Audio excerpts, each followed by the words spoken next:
This message is intended as a reminder that we are not licensed professionals, not psychiatrists or psychologists. If you have a serious problem, please seek professional help. The National Suicide Hotline is 1 800 273 8255. That's 1 800 273 8255.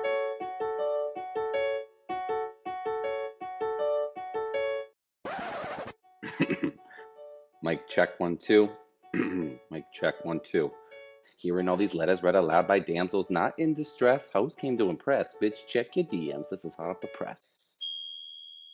Hi, Chloe. Hello. So, what's been going on with you? I don't know, not much. I'm getting a little stir crazy. So I've been going on daily walks. Ooh, you will like this. I went on a nice hike with the Wow. guy that I went on the socially distanced date with. And it was an enjoyable hike. And he brought his dog. And What hike was it?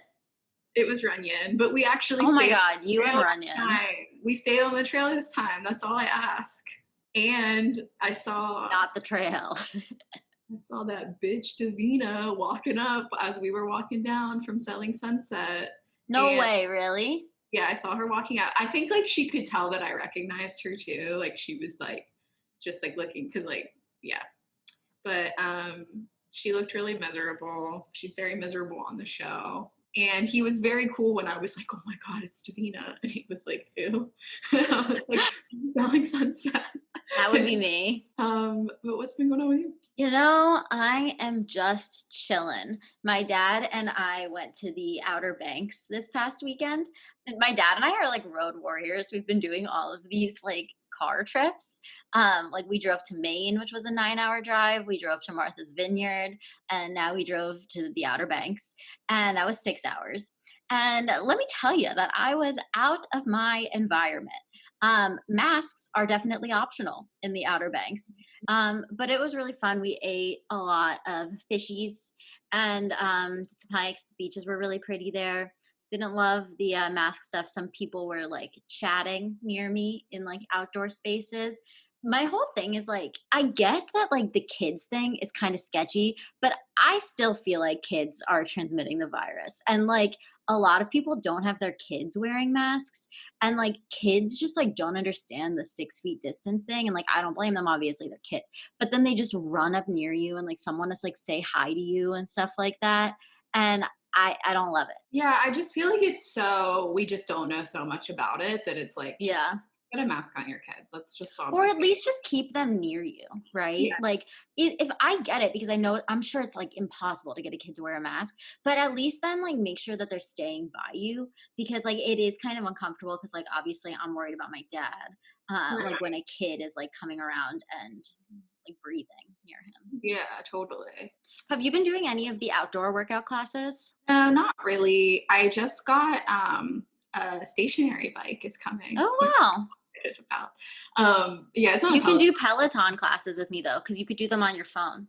Okay, yeah, that's what I was gonna say. So the whole reason I was like, because everyone's like, "Oh, did you get a Peloton?" And I was like, "No, I'm not a millionaire." But like, it's because like with Peloton, you have to pay for the bike and then you have to pay for the classes too, right? I know, thank you, Dad. Yeah, like, that's what I mean. Like, it's like, Not that I we're think- millionaires. Definitely not. yeah, no, but it's like, yeah, your dad probably has a little extra money for the Peloton, which is like, Yeah. that's so nice. But like, yeah, because it was kind of that thing where I was like running and I felt kind of weird. It's so hard to run with like a mask on, and I'm trying to be like sensitive of people around me and be respectful. Listen, So- I'll trade you a Peloton subscription for your Washington Post subscription. So speaking of the Washington Post, we have a dating and relationship reporter on today from there, Lisa Bonos. Thanks for joining us. Thanks for having me. Of course. And Lisa is the dating and relationships reporter for the Washington Post. And you've been doing that for about several years now, right? Yeah, about 5 years now, actually. Oh, wow. So do you want to kind of walk us through like how you got into that and like what got you interested in that? Sure. I actually had a dating column at UCLA when I was a student there in the No, I'm not going to hold early that against you 2000s. that you went to Did you go UCLA. USC? Yeah. I saw that on the, but you know, you're a friend of Nassim's, so I was like, that's probably okay. My sister went to UCLA, so we'll allow it. Yeah. Anyway, there were lots of there were a lot of UCLA, USC jokes during the Yeah. college admission scandals that were happening in Oh, the alumni group chats. yeah. Anyway, so I was going to. I mean, this will date me, but when I was at UCLA, I was watching Sex and the City with my girlfriends, like when it was on contemporaneously, right? And I had kind of like a not great summer fling with someone, and that prompted like kind of a difficult conversation with him. And a friend of mine was like, and at the time I was working at the student newspaper, I was a copy editor, so I wasn't writing, but a friend was like, "You should write about this," and I pitched a dating column. And so I started the paper went for it. So I was doing that as a college student, and it was really fun. And then I started working at the Washington Post as an editor, a copy editor on the business desk, and doing all sorts of opinion editing for the opinion section and for the business section. And then eventually I kind of couldn't leave the relationship writing behind. You know, Mhm. dating just changes so quickly, as we can all see from the Yeah. past few months, but also has changed a lot, you know, in the past decade. And anytime the Post was writing about dating and it was like some old married person being like, look what the kids these days are up to, I would just cringe inside and was kind of like kindly finally like, let someone who's going through this write about this, please, and let's make it like a real point of coverage, because there really are so many people going through this, that it deserves that. So I pitched this idea about 5 or 6 years ago to write about dating and relationships and single life, and the Post went for it. And yeah, no, in the past few months, everything's changed again, right? Mm. Were there like dating apps and stuff? Like, was it like, was Tinder around or? It was right after. So Tinder launched in 2012, and it sounds like a long time ago, but it was around for a while before a lot of people were using it. Right? It actually started on USC's campus. I'm pretty sure. I Oh. don't know when you were at school there, but they would recruit at sororities, and basically the Oh. idea with any dating app, but like Tinder really did a good job at it. They're like, if girls are on it, then Yeah. you know the guys will follow. Right. So they really went after like sororities, and that's how it really got started in like around 2012. And then after that you got Hinge and some of the other apps. And so yeah, by the time I was pitching this in 2014, 2015, like the apps were around and they were a thing. And Hinge actually got started in Washington, so we had like a local app in the game. And things have just exploded from there.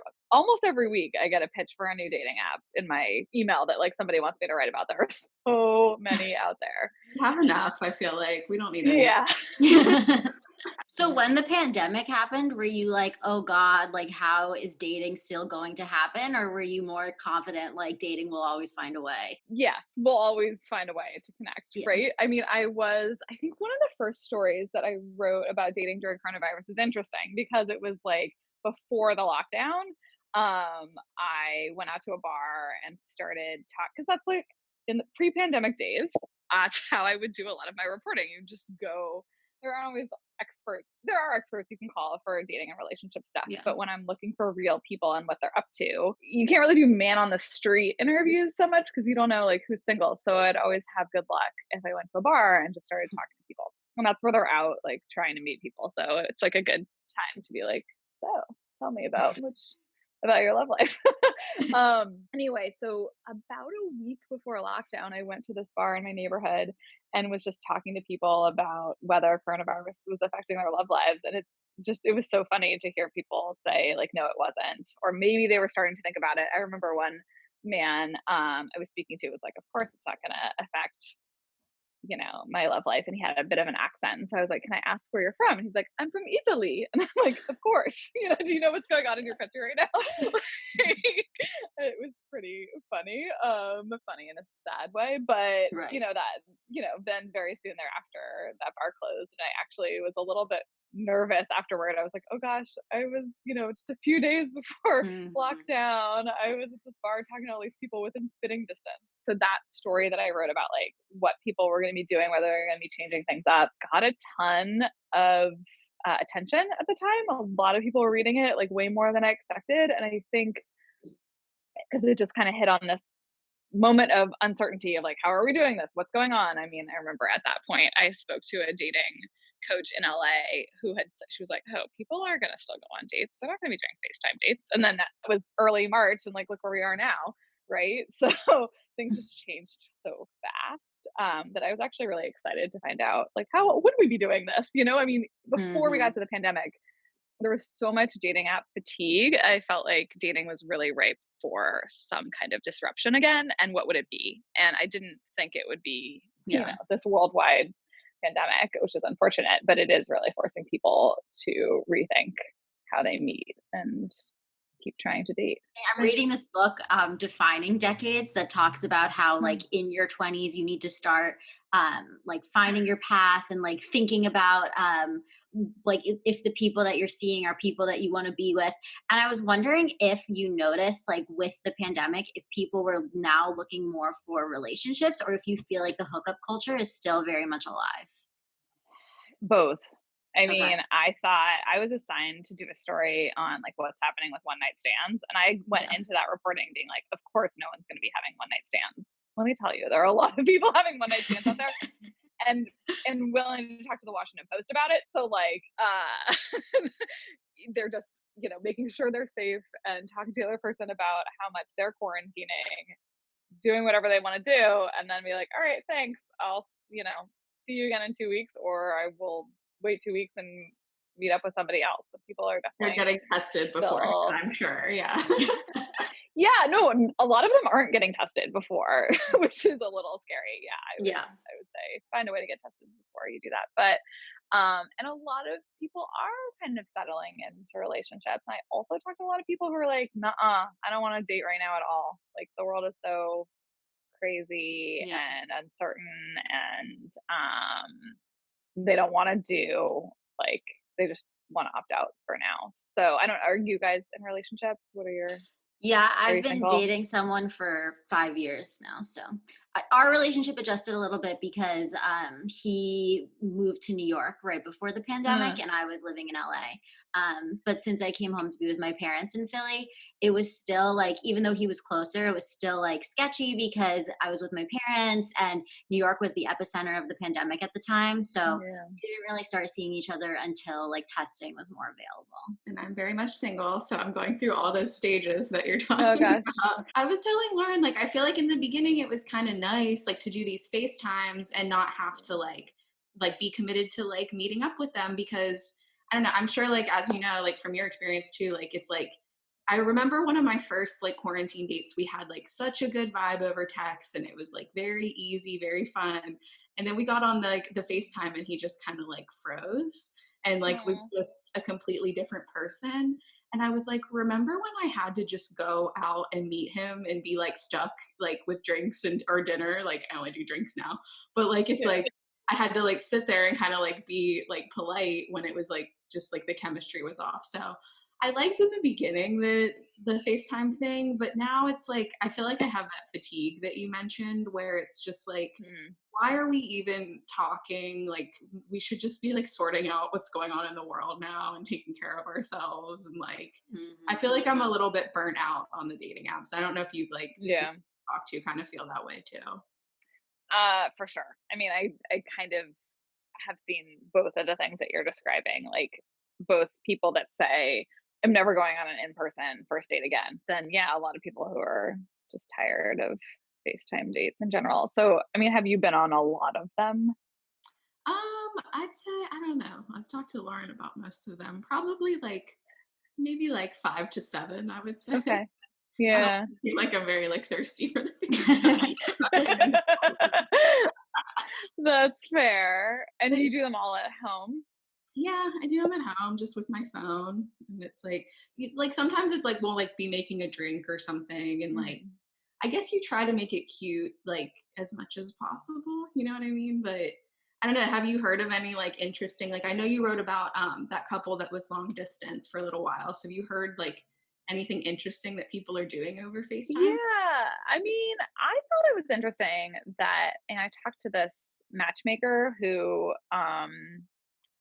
said that some of her clients had been going on FaceTime dates like outdoors, like they would go to a place that is meaningful to them, and then they would each FaceTime from that date. And I thought that was pretty cool. I mean, I guess that also depends on kind of service you have, or there's Yeah. Wi-Fi, but you can always do it over data. A friend of mine was telling me about kind of, a way to get to know each other, to do like kind of show and tell, like pick one item in your apartment that is really meaningful to you and tell the other person about it. I mean, I think, you know, some of that stuff can help give you structure. I have not done the like watching a movie together over FaceTime. That seems like just like a lot of screens to manage. Yeah. And people have said that it's like difficult to try to start things at exactly the same time. Um, and if I'm just watching a movie, I kind of just want to be watching a movie. Also, like, what if you want to give commentary about the movie, but then the person's like really intently listening, Like you that's a whole balance you have to figure out then. You can watch a movie together, but put each other on mute. Yeah. Just have it sitting there. I mean, one thing that I did with the person that I've been seeing, like we are both in DC and I'm just out in California for 6 weeks, is this was just kind of on a lark. We do Skype because he's not an iPhone. And we found that like Skype has a subtitle feature and it will transcribe you in real time, which for a dork like me that actually has to do transcription for work, I'm like, oh, this is fun. Let's see what kind of like funny things Skype thinks that we're saying, or will it get it right? And we had just like an hour of like kind of a really fun, silly time saying random things and seeing if Skype got it right. And some of them were like really dirty and not accurate, Wow. and would just like take random screenshots, and that was fun. And that was kind of something we just like by fooling around with the app, like, oh, look at this, I can send you a heart, and like my face got, like just superimpose a heart or something like that. So I don't know. And people talk about playing different kinds of games over these apps. Like I don't think you need to spend a ton of time researching and finding, all the best games to play. But if somebody has an idea, like try it, go with it, see it might actually be fun. It could just be like literally playing with the features on the app and seeing what's fun. And is this someone that you started seeing before quarantine? No, in quarantine. Okay. So I want to Yeah. hear how that happened, like with your experience and knowing so much about everything that was going on with the dating world. Yeah. It's kind of funny. A friend of mine met this guy on Bumble like a year ago, and they went on a couple dates, and she felt like he wasn't a match for her, but she had been to his apartment and wanted to move into his building. So Mm. she was like sent them this really nice email that was like, I'm sorry, I don't think we're a match, but I'm gonna be your neighbor.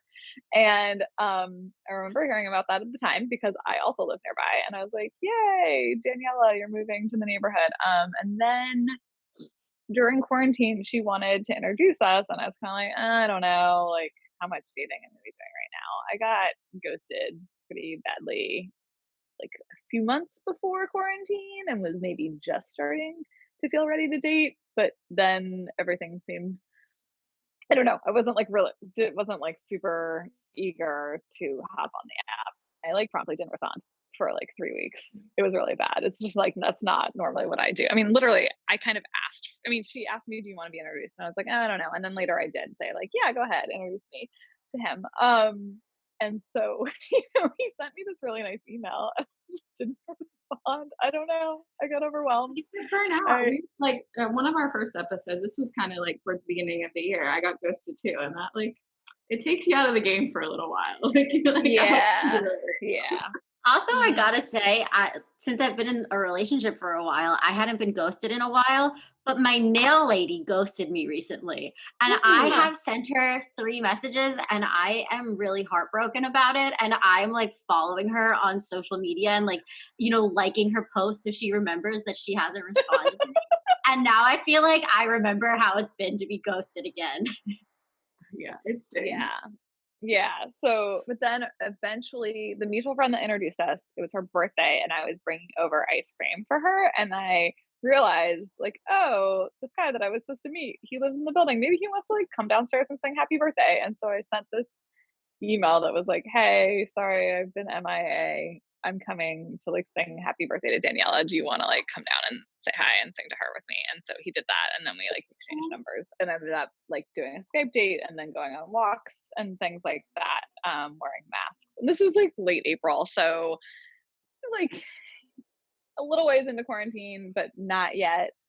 Like, definitely you're going to be wearing masks and we're going to be Mhm. meeting outside and nobody's going to be in each other's apartments for a while. So, but it was actually like, I don't know. So kind of how that happened ended up being kind of nice. And it was funny when I was apologizing, like, oh, I'm sorry, I didn't respond to your email. He's like, it's all right. I saw that you wrote this column in the post about how it's okay to not date right now. And I just figured you didn't want to date. I was like, yeah, that's right. I mean, I wrote this column about how like, it's okay to just sit this one out, even though we don't know how long this one is going to last. And then after I wrote the column, I was kind of like, all right, well, maybe I'm ready now. So yeah, I mean, we had this kind of routine where we would Skype once a week during the week, and then we would go on a socially distant walk on the weekend. And some of those were like really long walks, and it was really fun. And then eventually, kind of as the city was opening back up in DC, like some of the restrictions were being lifted, and we've been dating for like 6 weeks, then we kind of decided to like, well, let's try like touching and kissing and things like that. So it was, yeah, it was, and we dated for like 6 weeks before any of that started happening. So it was kind of really loving it. I was like, this is really interesting to me because I just have been so tired, burn out on dating. At least this is like something different.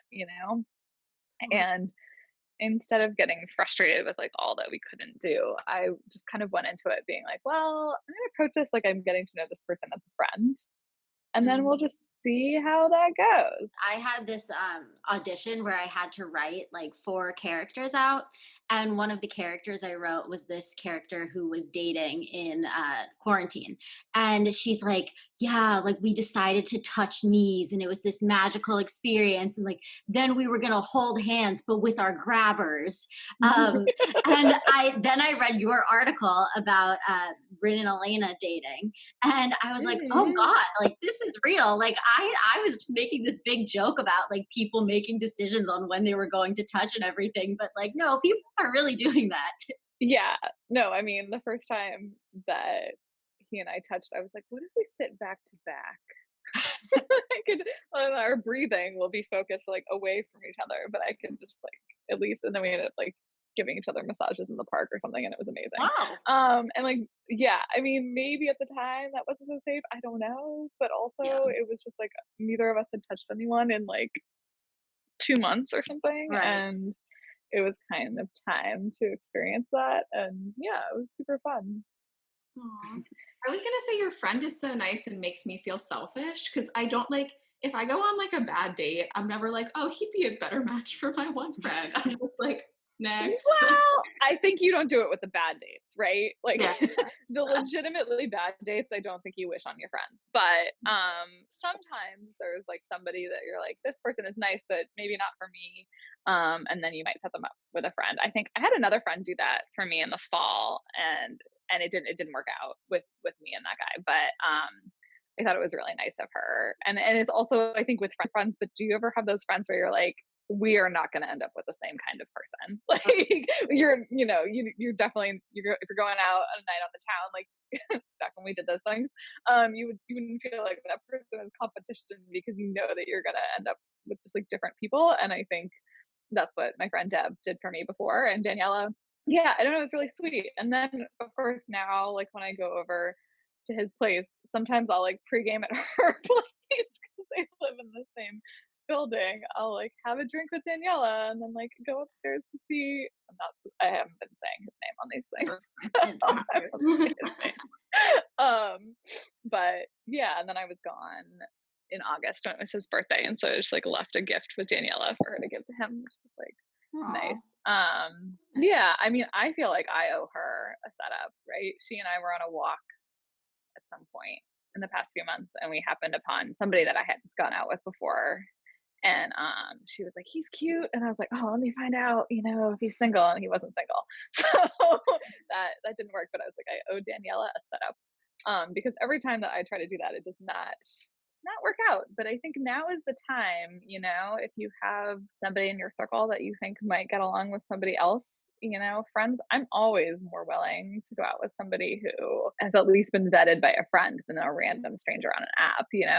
Well, whenever I was in DC, that's what I was gonna ask you too. Like, I feel like I had like a certain experience with the men Hmm. there. Tell me. So I Yeah, I'm will curious. say, okay, so DC men just very like their job is like their identity, and it's very like it's funny like being in LA because they always say like what do they say that like DC is like Hollywood for like ugly people? Hollywood for ugly people. I think it's true. I don't know about Well, having lived in yeah, LA and they get to and like, DC.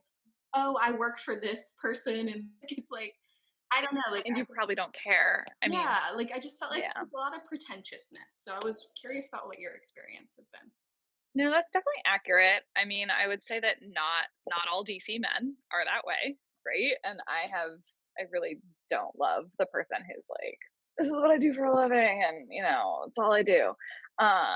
Because you're dating the person, not their job, right? I have like it is there are people that are not so attached to like that being their only identity. Like I feel like I've dated a couple teachers, which was really great because or people just that have normal jobs, right? Like not something that is just like a creature of Washington, like which is what I say about the like I don't know That's a those great way to kinds of describe it. A creature. folks. Yeah, and one thing about let's see, teachers. Well, there's a lot of lawyers too. Anyway, one thing about quarantine that I think is actually I think it's a good chance to get away from that so much like defined by what you do professionally, right? Because you can't go into the office anymore. Everybody's just like a person that's working from home or their Yeah. cars or wherever, and everything else about your life matters a little bit more.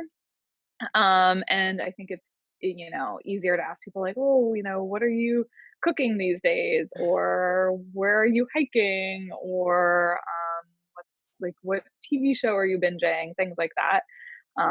Because and we've seen just how tenuous employment can be in general, right? So I think it's a good chance to talk about other things other than your job, especially now that we all like yes, you're not in the office, but you're at home with your work all the time. And so you need to be doing other things and talking about other things. And it just doesn't have the same cachet, I think, that it used to have, which hopefully I would love for that to stick, like just be defined Yeah. by things other than your job. Yeah. Yeah, I mean, I'm always hesitant to be like, Yeah. everyone in this area is like that, because that's not the case. Like, and it's the same thing in LA with people being like obsessed with like, I worked on this film or I met this celebrity or like blah, blah, blah. But like, not everyone's like that. You're right. And it's like, I try not to be so negative. And so, like, I don't know, like location specific when I'm like talking about dating. I'm No, so but that is sorry. a very accurate representation of what it is Yeah. actually like. Chloe, have you been on any like socially distant but in person dates in LA like recently? I have. I recently went on one with a guy, and we went to an outdoor restaurant because Hmm. there are like a lot of outdoor restaurants opening up around here. Yeah. It sometimes feels a little selfish because I don't know how it is in DC, but like you can sit down at the table and you can take your mask off, but then like the staff has to keep their mask on. And it's just like, I don't know, like I just think everything is kind of like, should I be doing this or should I not? Yeah, I mean, that's a constant struggle. Yeah. And all often people like, singles are asking me like, when is it okay to kiss or touch somebody? And I'm like, I don't. That's like, I'm not a doctor. You Yeah, have exactly. to make that decision on your own. But yeah, I mean, I will go out and eat occasionally. I feel like I've been saving it for special occasions now. Yeah. Mhm. And that it feels really nice to kind of just go out to eat like the atmosphere, or that I was really missing in quarantine instead of just before you would kind of go to any old place at any Right. time. And I do think like the first time that this guy and I that I've been seeing, the first time that we went out to dinner on a patio, it was just like it was amazing. I was like, this is like we're going out to dinner. It's like no big deal, but it was our 11th or 12th date, and the fact that we waited that long to go out to dinner, it was like a really nice special thing. And yeah, I don't know. I was like, well, I would like to do this less often actually and make it a Yeah. nicer thing. It is Yeah. kind of nice. Yeah. Like it's like you kind of cherish it a little bit more for sure. See, do you also want to talk about the dating lab? locally, Date Lab is such a big deal. Like people just Yeah. love it. Yeah, I mean, we have these big events around Valentine's Day, usually every year. And this year they did like a fun dating game where people that had already signed up in that database, they picked one dater and then they got to like blind interview Oh, three wow. possible dates for them to go out, and like the rest of the audience could see everything and would, scream if they wanted them to go out with like Bachelor 1, 2, or 3. So that was kind of fun. And I think all of those dates, people already went out on those dates. I mean, the thing about Date Lab that is so interesting and maddening is that you have a lot of really good or pretty good first dates where people end up not going on a second date. And it's funny because you often, all these married older readers of the magazine will get like so frustrated with that is the case. And I'm just like, well, yeah, welcome to dating. Like there's a lot of really good first dates that in not Date Lab that also don't end up as second dates or anything Yeah. beyond that. So yeah, it is kind of frustrating as a reader, but I think it really channels that frustration that we're all out there feeling. Well, I have a funny story about Date Lab. Well, I think Yeah. I came to it might have been the 2018 one. I'm not sure. Okay. No, actually, I think it was your event, like the one in 2019, back for Valentine's Day. I remember like reading up about it before I went to the event, and some guy that I had been on a date with in DC had done the Date Lab. And I was like, you know what? Of course he did the fucking Date Lab, because he just like loved attention Was it and like Chris? loved talking about himself. Not to say that everyone that does the Date Lab does that. It's just like, of course he signed up for that opportunity. Yeah. Like, wait, was it the guy who was on stage? No, he wasn't on stage. Okay. He's a vegetarian. That's like all I really remember about him. But yeah, I even forget his name. I'm not sure. Wait, Steve? No, he was an Indian guy. Oh. I've heard you talk about him before, Chloe. I got to interview Vyasar and Aparna recently. I read that article. That's I bullied Chloe last night for her Washington Post subscription and binged all of your articles. And then I walked downstairs this morning and I told my dad about how I was reading all of them. He's like, I have a Washington Post subscription. I was like, of course you do. Yeah, you would. Good. Yeah, I made my parents watch Indian Matchmaking with me over again because I had already seen it. And then when I was doing the interview with them, I was like, I want to refresh my memory on this. And so I made my parents watch it with me. My dad watched the whole thing with me, and it was really cute. He got like really upset when Nadia got ghosted. Oh, I know, he was like, I know. He was like, what? Why would somebody do that? I felt that like in my gut, because like how that is when they start acting weird, and you're like, you were literally so cool on these other dates. Like, where is this coming from? But like, I hate to say it, but you just can never trust anyone until like I don't even like. And that is exactly how I feel about my nail lady. You can never trust anyone. You just can't trust them. That's really cool. You got to interview her though. What was she like? Aparna was great. Yeah. She wants to be friends. We dated the same guy. Yeah. I mean, he was a lawyer in DC and then it's from Houston. And I guess like they met on Coffee Meets Bagel or something. And, so that was funny. I thought I was going to surprise her and be like, so we both dated the same man. And she's like, yeah, he texted me last night. And I was like, damn it, I wanted to surprise you.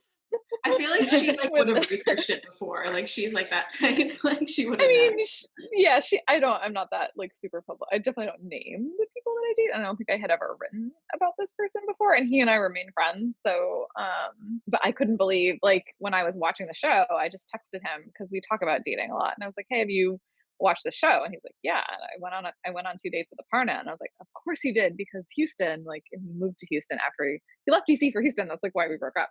And anyway, I was just like, I don't see you guys together at all. Like, I can't even believe you went on 2 dates. So, but she's really nice. That's really cool though. What a small world. That's funny. Super small world. Yeah.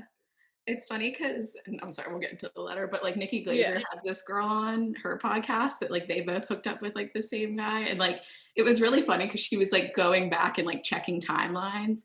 She was like, so when did he start talking to you? And she was like, yeah, there was some overlap there. And I was like, wow. I hope I get to do that with like all of my exes one day. Just like, like fact check the timelines and stuff. We do have a letter from someone who has been dating during quarantine that we're going to read today. And she seems a little bit annoyed by it, but it says, "Dear Damsels, despite the global pandemic, I've still been attempting to use the dating apps during quarantine. I've mostly been going on virtual dates, but have had a few social distance picnics and outdoor dining experiences with a mask on too. Recently, I've started having some FaceTimes with a guy I find really cute and sweet and would love to meet in person. The only problem is he doesn't feel comfortable doing so, while I most definitely do. I don't want to put pressure on him or make him feel obligated because I know everyone is coping with this in their own way, but I don't think I can go on virtually dating him forever. I mean, my favorite love language is physical touch after all. But every time I bring up the idea of a safe and socially distant in person hang, he gets awkward and changes the subject. How much longer do I wait to see if he will ever be able to meet up in person? Sincerely, virtually exhausted of virtual dating." I mean, that one's hard. It's like you don't want to put pressure on someone, and like I feel like everyone's dealing with this in their own way. Yeah. I mean, my main question here is how long have they been virtually dating? So first of all, I guess I'd be interested in whether he's virtually dating other people and maybe that's why. Like maybe he only wants to see when you get to the in-person stage, he wants to be I know, I exclusive with can't believe that. that it's the guy that's being more careful. Like, come on, really? Yeah. Yeah, well, because also in my reporting, I keep finding that like women are more careful than men. Exactly. I'm assuming this is a woman because it's damsels, but like maybe it's two men. Anyway, yeah. So I've been finding mostly that it's like women that want to wait longer. So that's interesting. But and I don't know how long has it been. She could also, since they are only virtually dating, she could date somebody else. I don't know, or she could just wait. Like I would also say about the love language thing.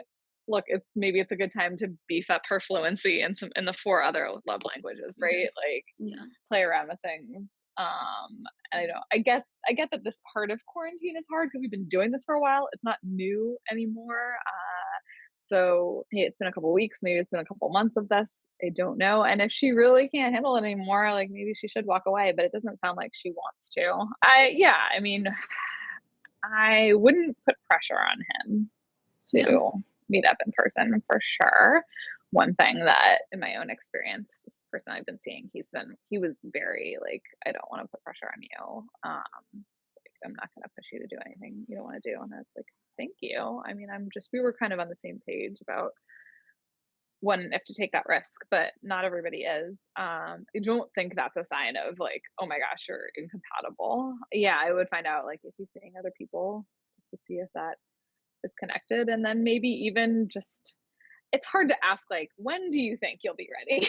Yeah. Sometimes people make decisions just because they're frustrated, right? Like you Yeah. can be really really careful and then you're like, oh, I'm tired of being careful. Yeah. You go eat Well, out I again. was just gonna say that it feels like more and more we're learning how to make do in this world. Like there are ways to be safe going about these sorts of things. And again, with what you said, it depends how long they've been chatting, but I mean, she could offer to get tested if it is a she. It's like if it really mattered to you, you could make it work to make that person feel comfortable.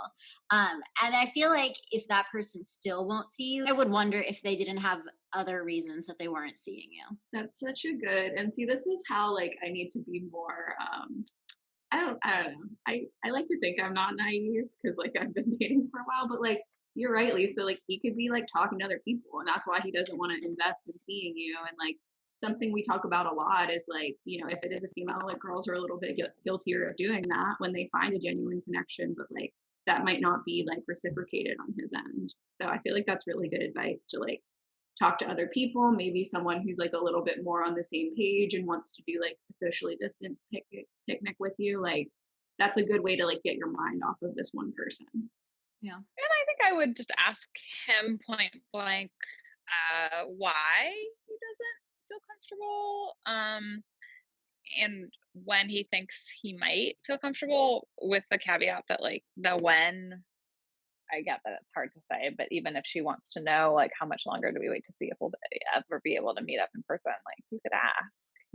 But you can figure out how to be safe and how to be careful.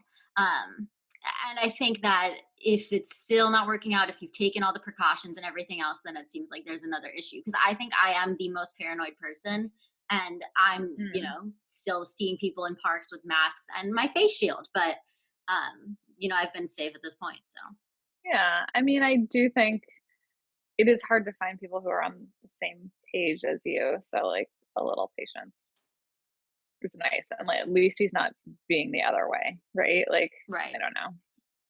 Yeah. One of my friends went out with somebody and I think in person, and then on a second date he was like pressuring her to come upstairs or something, and she was just like, I'm not ready to be inside with you on a second date, and she's like, that seems aggressive Yeah, you were like, right it now. was like pandemic or not, I'm not ready for Yeah, that. yeah. Well, it's tough. I liked your article about like this having to like slow people down a little bit and like getting to know each other more, because I don't know, I feel like I've had that experience, but I've kind of also had the experience of like, like all we can really do is like once we are comfortable with each other is like go to each other's houses. And that's kind of reserved for like later on in the relationship. So I don't know, like I feel like it's okay to like set a slower pace in the beginning, because then you don't get like caught up in like we're just doing things as if we were a couple, but we're not yet, because that kind of takes the fun out of like building up to getting there. Well, thank you so much for joining us, Lisa, and tell people where they can find you and find your writing. So I'm on Twitter at Lisa Bonos, LisaBonos, and you can find me on WashingtonPost.com. We have a great deal on subscriptions right now, $29 for the year, digital subscriptions. And there's a lot of other good content on the site, not just me. We have an election coming up, so there's a lot of good stuff to read. Well, thank you so much for coming thanks for on, having Lisa. me. Yeah, of course. Talking to you. This was great. Thanks for coming on. Yeah, this was really fun. Thanks for having me. That was so nice to hear from her. It's so interesting to hear because, like, I don't know, sometimes I feel like these people that, like, I look to for, like, dating advice and stuff just, like, have it all together and, like, never let guys do them wrong. And it was, like, kind of nice that she opened up and was like, I got ghosted and that really sucked and I needed to take a break, because I think that's such an important lesson. When you are burnout on dating, you should take a break. Yeah. No, I totally agree. And also just like somebody who like is still in the dating game, like not in their 20s, I felt like was great to hear, like somebody who really does have it all together. I felt like it didn't put as much pressure on like a timeline that you're doing things, that like whether you find a relationship or not, like serious, like it really doesn't matter. There's no pressure on a timeline, because like everyone's happiness, just like Miss Toto said last week, looks a little bit different. Which, because I'm reading this Defining Decades book that I brought up a little bit earlier, that talks about like the importance of goals and even like love goals and a timeline. And it just felt like very stressful, because I think I'm definitely somebody who like doesn't like the pressure, like as a child of divorce, like I don't want to feel like I need to adhere to a specific timeline. And like we've talked about before, but like dating is not my whole life, right? And I never want it to be. So it was nice hearing from somebody who, like, even though so much of her life is focused on dating, it didn't feel like she put that type of pressure in it in her own life. Well, it's funny you say that about like defining what you want to do. So last night was a full moon and I got my witch on and I started manifesting things, which is like all the rage right now. You're so LA. Really not like too witchy. So you write down like 5 people or like 5 situations that you feel gratitude for, and you like send love to them. And you write down your intentions, and then you write down some wishes that you have. And my wishes were more like kind of broad, because I feel like when I was younger, it was like, I will lose 20 pounds. I will find a boyfriend. I will do, like I'll do this and I'll do that. But like, it was more so like, in the coming months, like I'll find like a nice bond and a nice connection with someone on a romantic level. And I will like be more focused on a healthy lifestyle and like be more accepting of my body and like not beat myself up for like having a cookie. And like, I just feel like it's kind of more so like when you don't like set these expectations of like, I'm going to be married by this age or I'm going to be this, like you're just kind of like more open to what comes. I don't know, it just like felt good to like put it out there and put it in the universe. You're supposed to like really like visualize like these things happening. And I don't know, like I like visualize like a nice connection and a nice bond with someone, because it's been like kind of a while since I've had that, but like I remember what it feels like. And I didn't like, in the vision, I don't like know what he looks like. It's just kind of like the feeling. And I don't know, it got me a little like sentimental, but It was really nice. And then we ended it with like a nice little meditation, which every time I meditate, I say I want to do it every day, and then I don't. Um, but meditation is so good for you. Okay. I used to be like that and say I wanted to do it, and now I have been doing it like since the beginning of quarantine, meditating every day, and it is honestly life changing. Mhm. I just feel like I respond to situations with more peace, as annoying as that sounds. It just centers me so that when I have like a reaction towards something, I can be a little bit more relaxed in it and not like anger and anxious and like nervous in responding. One thing that I love about it is like the idea of this too shall pass, and like when you're feeling an anxious thought, like, or there's some situation that feels really big in the moment, when you meditate and you realize like you give time to things, that like no situation is going to last forever, and that this week's problem will not be next week's problem. I feel like that's so useful in the dating world, because some of these things can feel like they're so big at the time, but if you just like can take space from it and like look at it with reflection, which I feel like meditation is so great for, it helps to realize that like all of these things will pass, and like today's worries will not be tomorrow's. Yeah, for sure. I mean, it's so healing just like mentally and physically. Cause like the guided one I did was like send like love to like a part of your body that like isn't feeling the greatest. And I just realized like I don't like my left side of my body. I don't use it as much. It's not as strong. And I just like it was like visualizing like sending love there. And like I know there's been studies of like if you like mentally like kind of like feel these things and like put these things Yeah. in your body, it's like very good for you. So everyone go meditate. Shit. Letters about Meditate and then write us a letter. Meditate on what you want to write about. All right. Well, that was a lovely chat. And until next time, it's going down in the DMs. bye, guys.